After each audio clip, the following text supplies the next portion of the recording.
Community radio ബെൻസുകൾ ഇപ്പോൾ life tips തയ്യാറാക്കി അവതരിപ്പിക്കുന്നത് ഖാൻ കരിക്കോൾ. സാങ്കേതിക സഹായം ബോണി ജെ ബേസി.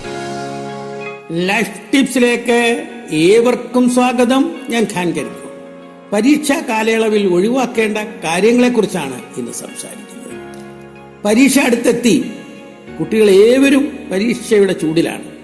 നിങ്ങൾ പഠിക്കുന്നുണ്ടെങ്കിലും ചില പ്രവൃത്തികൾ പഠനത്തിന്റെ ഗുണവശങ്ങൾ ചോർത്തിക്കളയുന്നു. പരീക്ഷാ കാലയളവിൽ നിങ്ങളിൽ നിന്നും മാറ്റി നിർത്തേണ്ട 10ഓളം കാര്യങ്ങളുണ്ട്. അതിൽ ചിലത് സൂചിപ്പിക്കാം. ആദ്യമായി നിങ്ങളുടെ മാറ്റിവെക്കൽ സ്വഭാവമാണ്. പരീക്ഷ അടുത്തെത്തി, പരീക്ഷ കഴിഞ്ഞ് പഠിച്ചിട്ട് കാര്യമുണ്ടോ? അതിനാൽ ഈ സമയം കൃത്യമായി തന്നെ ഉപയോഗപ്പെടുത്തണം. ചില കുട്ടികൾ പരീക്ഷ അടുത്ത സമയം കൂട്ടുകാരെ വിളിച്ചു, നീ അത് പഠിച്ചോ, ഇത് പഠിച്ചോ എന്ന് ചോദിക്കും. കേൾക്കുന്നയാൾ പഠിച്ചില്ലെങ്കിൽ അയാൾക്ക് ടെൻഷനാകുന്നു.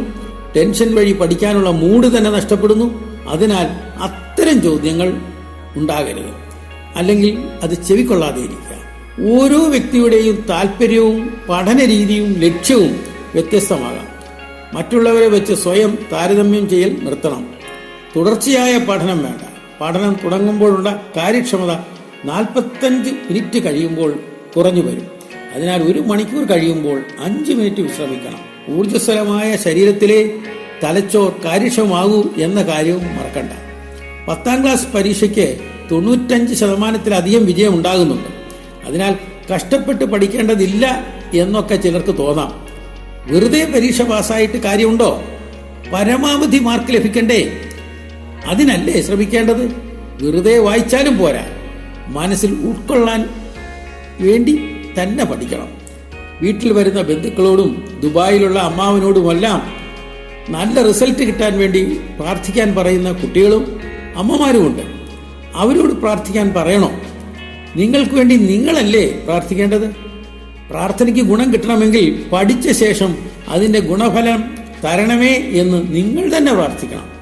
ദൈവം അത് കേൾക്കാതിരിക്കില്ല. എന്തിനാ ഈ സോഷ്യൽ സയൻസ് പഠിക്കുന്നേ?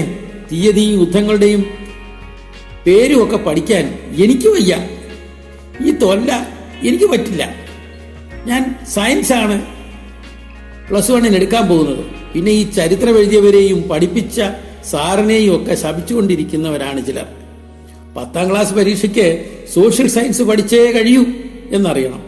നെഗറ്റീവായ ചിന്തകളും വാക്കുകളും നിങ്ങളുടെ ഉള്ള കഴിവ് പോലും ഇല്ലാതാക്കും. ഇത്രയേറെ പഠിച്ചാലും എനിക്ക് ഫോർമുലകൾ ഒന്നും ഓർമ്മയിൽ നിൽക്കില്ല. ഇങ്ങനെ ചിന്തിച്ചോ? നിങ്ങളുടെ ഓർമ്മയിൽ അവയ്ക്കൊന്നും ഉൾക്കൊള്ളാൻ കഴിയില്ല. അങ്ങനെ ഒരു ചിന്തയുണ്ടെങ്കിൽ അത് കളയണം. വിശേഷ പരിപാടികൾ ടിവിയിലും മറ്റും ഉണ്ടാകാം. പലതും നിങ്ങൾക്ക് ഇഷ്ടമാകാം. അതെല്ലാം മാറ്റിവെക്കണം. ക്രിക്കറ്റ് കളി ഇനിയും വരും. പരീക്ഷ കഴിഞ്ഞാൽ അടിച്ചു പൊളിക്കാമല്ലോ. ഉറക്കം കളഞ്ഞുള്ള പഠനമാണ് ചില കുട്ടികൾക്കുള്ളത്. ഉറക്കം ശരിയായില്ലെങ്കിൽ തലച്ചോറിൽ പഠിക്കുന്നത് സ്വീകരിക്കില്ല. 6 മണിക്കൂറെങ്കിലും തുടർച്ചയായി ഉറക്കം കിട്ടണം. ഇടയ്ക്കിടെ ഉണർന്ന് പഠിക്കുന്ന സ്വഭാവമുണ്ടെങ്കിൽ അത് കളയണം. ശരിയായ സമയക്രമം പാലിക്കണം. പഠിക്കുന്ന കുട്ടികളെ പഠിപ്പിസ്റ്റ് എന്ന് പറഞ്ഞ് ചിലർ കളിയാക്കുന്നു. നിങ്ങൾ അതൊന്നും ശ്രദ്ധിക്കണ്ട. നെഗറ്റീവായ അഭിപ്രായങ്ങളെ നിസ്സാരമായി കാണുക. അവരുടെ വാക്കുകൾ മനസ്സിലേക്ക് എടുക്കേണ്ടതില്ല. ഈ പഠന സമയമാണ് പ്രധാനം. ഓരോ നിമിഷവും വിലപ്പെട്ടതാണ്. നിങ്ങൾക്ക് വേണ്ടത് മികച്ച വിജയമാണ്. ഇപ്പോൾ പറഞ്ഞതൊക്കെ ഒഴിവാക്കിക്കൊണ്ട് പഠനം കാര്യക്ഷമമാക്കുക. നിങ്ങൾക്ക് എല്ലാ വിഷയത്തിനും A+ കിട്ടുക തന്നെ. ഏവർക്കും ശുഭദിനം ആശംസിച്ചുകൊണ്ട് നിർത്തട്ടെ.